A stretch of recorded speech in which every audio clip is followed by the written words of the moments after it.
Kevin Dix menjadi nama terakhir yang bergabung dengan timnas Indonesia.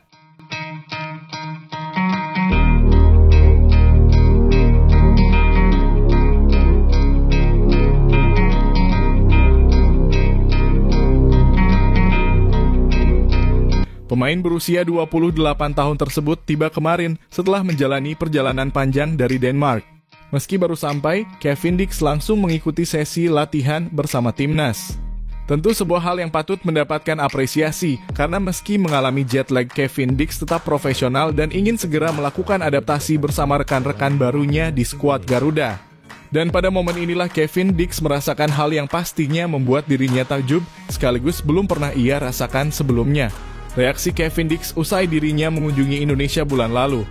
Kunjungannya ke tanah air adalah untuk mengurus berkas naturalisasi. Setelah berkunjung ke Indonesia dan pulang ke Denmark, ada hal luar biasa yang dialami Kevin Dix. Hal yang dimaksud adalah saat dirinya kesulitan membuka akun Instagramnya. Itu terjadi karena akunnya terus mendapatkan pesan notifikasi, entah itu soal penambahan followers maupun komentar-komentar dari fans Indonesia. Momen inilah yang membuat Kevin Dix percaya jika fans Indonesia adalah fans yang sangat gila di bidang sepak bola. Kini belum ada 1 bulan Kevin Dix kembali ke Indonesia, dirinya kembali bukan sebagai penonton. Karena ia akan membantu pasukan Sintayong untuk menjalani 2 laga penting, yakni melawan Jepang dan Arab Saudi.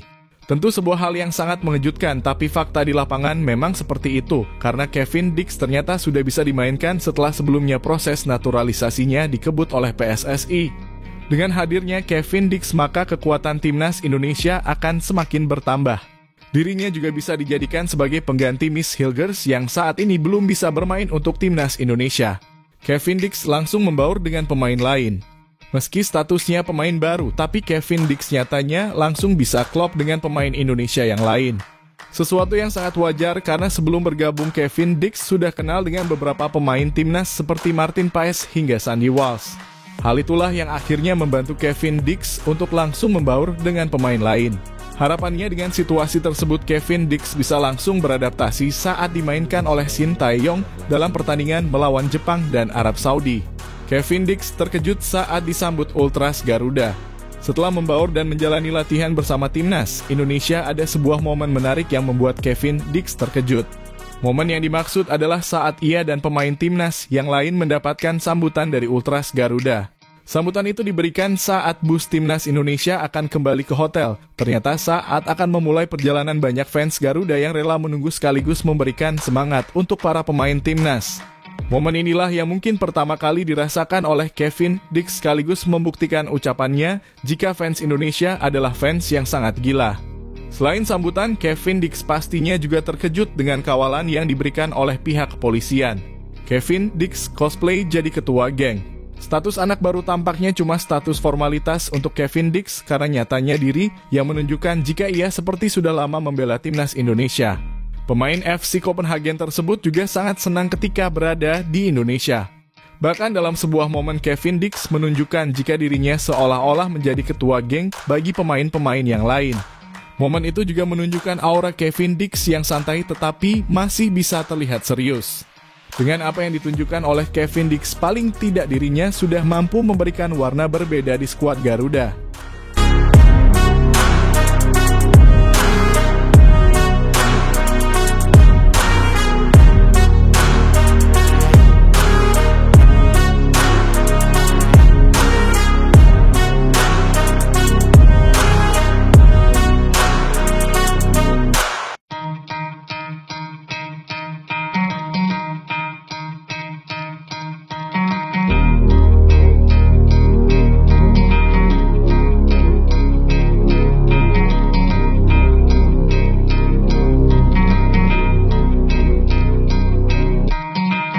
Aliansi kayaknya beneran mulai gelisah dengan timnas Indonesia.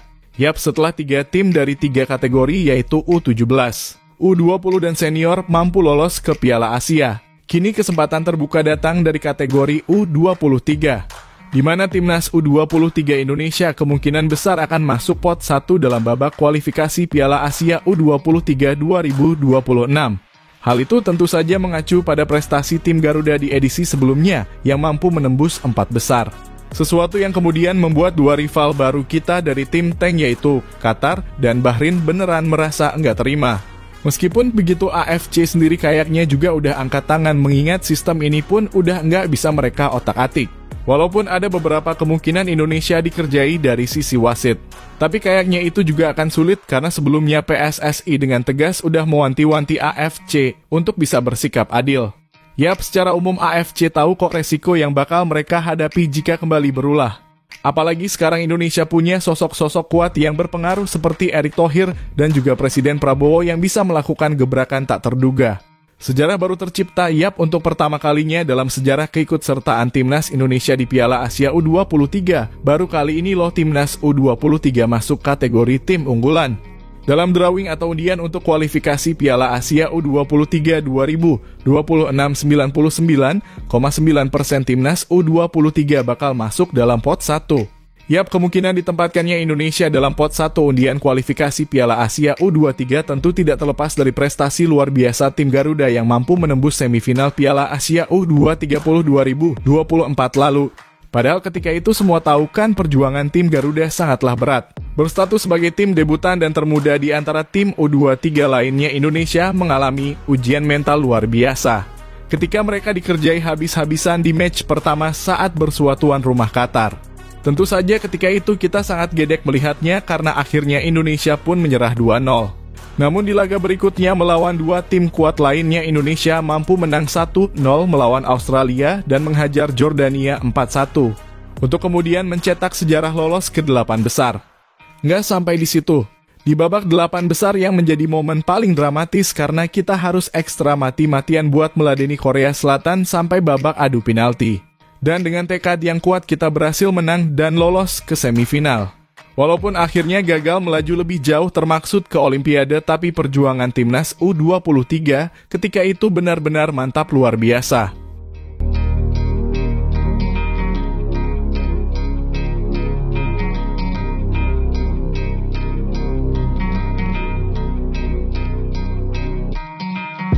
Kembali ke soal kualifikasi Piala Asia U23 2026. Nantinya Indonesia sendiri kemungkinan besar akan berada satu pot dengan tim-tim macam Thailand, Vietnam, Jepang, Korea Selatan, Cina, Tajikistan, Uzbekistan, Qatar, Irak dan Arab Saudi. Nah, untuk total jumlah pot diketahui AFC akan membagi 4 pot dengan anggota AFC sebanyak 44 negara yang mana satu pot berisi 11 tim. Jelas dengan masuknya Indonesia ke pot 1 seenggaknya nih akan ada 3 keuntungan yang didapat. Pertama, peluang lolos pasti lebih besar karena Timnas U23 bisa menghindari para tim-tim kuat dan selalu diunggulkan di Asia seperti Jepang, Korea Selatan, ataupun Uzbekistan. Kemudian yang kedua, kans Indonesia untuk menjadi tuan rumah di kualifikasi sangat bisa terjadi. Di kualifikasi Piala Asia U23 2024 kemarin Timnas Indonesia U23 juga ditunjuk menjadi tuan rumah untuk grup K. Nah, dengan berada di pot unggulan, maka ya bisa aja hal itu terulang lagi dan ini jelas sangat menguntungkan karena pasti Indonesia akan mendapatkan dukungan luar biasa dari supporter yang ada. Lalu yang ketiga, dengan menempati pot 1 artinya lawan-lawan Timnas Indonesia U23 hanya berasal dari pot 2-4 dan hal ini membuat komposisi grup secara umum harusnya tidak akan terlalu berat. Nah, komposisi yang tidak terlalu berat inilah yang bisa memperbesar peluang Timnas Indonesia U23 untuk lolos ke putaran final sebagai juara grup. Kendati memang masih ada peluang untuk lolos lewat jalur runner-up terbaik. Tapi bagaimanapun semua tahu kalau mentalitas dan standar kita udah naik, jadi ya pastinya akan diusahakan yang terbaikan gitu. Sementara itu melihat sikon yang ada pasti yang membuat tim tank mania khususnya Qatar dan Bahrain merasa panas. Sebab sekarang Indonesia benar-benar layak menjadi ancaman utama. Meskipun begitu AFC pun juga nggak bisa mengotak-atik sistem yang udah jalan. Hanya saja nih yang patut menjadi perhatian adalah nantinya kita dikerjai lagi dari sisi perangkat pertandingan. Namun sepertinya kali ini AFC juga mikir karena sebelumnya Sekjen PSSI sudah mewanti-wanti AFC untuk bersikap adil terutama soal wasit dan kami setuju akan hal itu. Terserah internal AFC mau diisi orang-orang licik dan penuh catatan hitam, yang penting pas Indonesia main semuanya bisa fair, toh menangkap itu hal biasa asalkan semuanya fair ya kami pastinya bisa menerima itu kan gitu. Nggak seperti yang udah-udah dimana kita mainnya udah bagus tapi harus merugi gara-gara kelakuan wasit kan kocak. Habis itu kalau protes nggak pernah digagas pula, malah yang ada kita kena denda hadah. Tapi sekarang dengan adanya Pak Erik yang didukung oleh Pak Prabowo sebagai presiden pasti yang membuat Indonesia makin diwaspadai. Sebab dua orang tadi bagaimanapun adalah orang yang nggak pandang bulu dan AFC pun kayaknya juga sadar akan hal itu. Jadi ya kita tunggu aja ke depannya gimana. Di sisi lain melihat gimana pencapaian Timnas secara umum dan berkala, Pak Erik mengaku senang kalau level Timnas Indonesia udah naik kelas. Di mana itu dibuktikan dengan tim U17. U20 dan senior yang udah lolos plus kemarin di Piala Asia U23 2024. Timnas Indonesia juga berhasil menapaki level yang tinggi. Atas dasar itulah Pak Erik meminta semuanya untuk dimatangkan lagi karena pastinya tantangan yang dihadapi pun jauh lebih sulit. Dan soal timnas senior, Pak Erik mengatakan kalau beliau sudah menyampaikan segala hal termasuk evaluasi dan lain-lain kepada Coach Shin. Jadi ya semoga saja Timnas Indonesia di semua kategori bisa menunjukkan performa yang bagus. Ya terlepas dari apapun, intinya kami turut merasa happy dengan perkembangan Timnas secara umum. Tapi kami juga meminta kalau kualitas liga dan pembinaan juga mesti ditingkatkan. Karena kalau dilihat-lihat kualitas tim-tim Liga 1 buat bersaing di Asia ini loh, yang masih tergopoh-gopoh.